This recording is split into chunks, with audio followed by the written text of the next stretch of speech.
Hello guys and welcome. Some of the consumables or items in Remnant 2 are so overpowered that they possess qualities like that of a ring, black cat band, or an archetypes prime perk like that of a challenger, where basically you can revive yourself. Now the item I'm talking about is known as the Thaen Fruit, which upon death the hero will be revived at a percentage health and will be immune to status effects for the next 30 seconds. Also, I don't see a timer on this. This means it will be active till your next death and there is no time limit on that. So let's go and find some enemies to get ourselves scaled.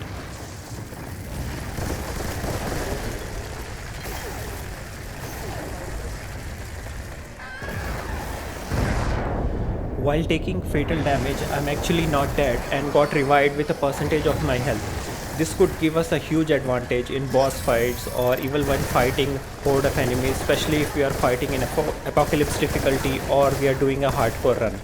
Now there are three versions of this fruit: mature, elder and celestial Thaen fruit, and in this video we'll find how to acquire every single one of them. We need to start a new campaign or an adventure in Yesha, where the starting location should be the Red Throne. Now this is very important because the arena or dungeon that we want is known as the Widow's Court, and in my experience if we start at the Red Throne then the Widow's Court will spawn as well. Now we can proceed with the exploration normally until we find our first boss, and killing the first boss, that is the mini boss of Yesha, will give us access to more areas or dungeons in Yesha. Now our aim from the start is to find a dungeon named Widow's Court. Now it requires a bit of exploration before we can find this particular area, so we have to be patient about that. And we have finally arrived at the Widow's Court, so this is the area I was talking about.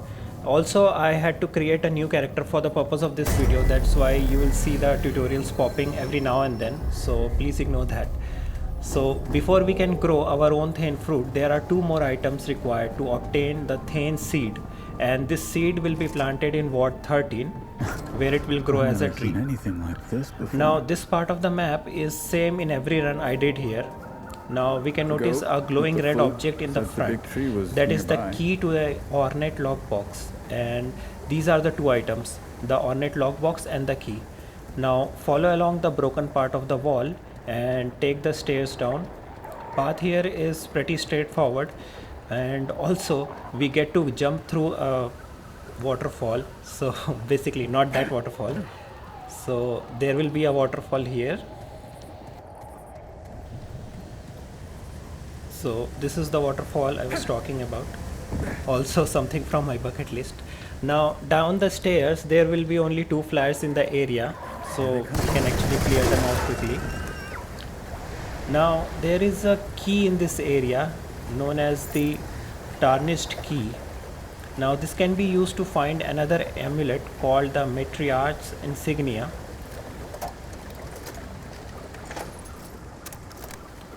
Now we just have to follow around the flooded path to find a rare treasure chest. Now the secret into this area is a fake wall right around here. So let's continue through the wall and into the lift, which will take us to the first item that we need.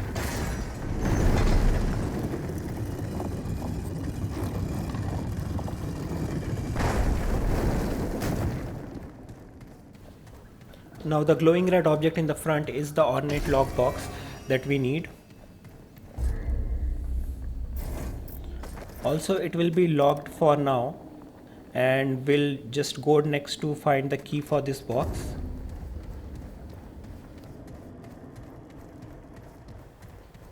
So we can actually jump from here, it is pretty safe for the most part.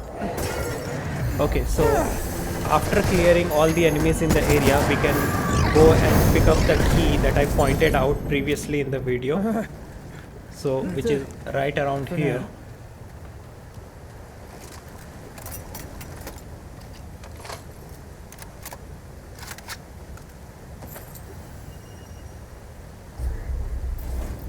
Now let's quickly inspect our ornate lockbox and use the key to open it, and this will give us the Thaen seed.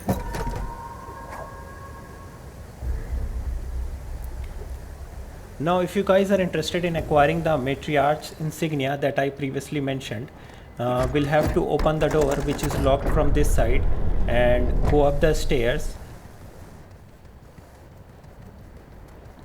Now we can see the insignia from here. We just have to use the key that we found in the waterfall before and carefully jump off the ledge from here.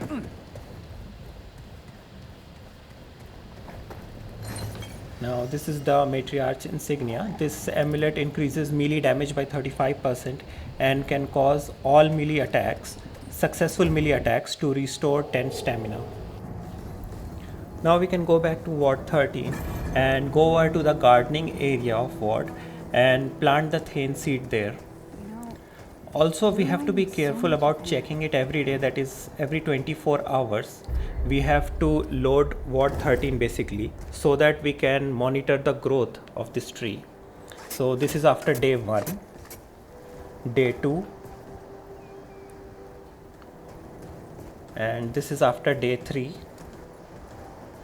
From the 4th day we can see the fruit is starting to appear. Now the next day, that is the day 1 for the fruit development, if we collect it now, we'll get the mature Thaen fruit. After consuming upon death, hero will be revived at 30% health and will be immune to status effects for 30 seconds. Now instead of collecting this on the first day, if we collect on 2nd day, we'll get elder, and on the 3rd day we'll get the celestial Thaen fruit. So the only difference is 30%, 40% and 50% health restoration. Now if we have collected Thaen fruit for 3 times and the next time we visit the tree, you will be awarded with a new relic called the Ripened Heart. So Ripened Heart on use can heal 35 health over 0.5 seconds and an additional 70 health over 5 seconds.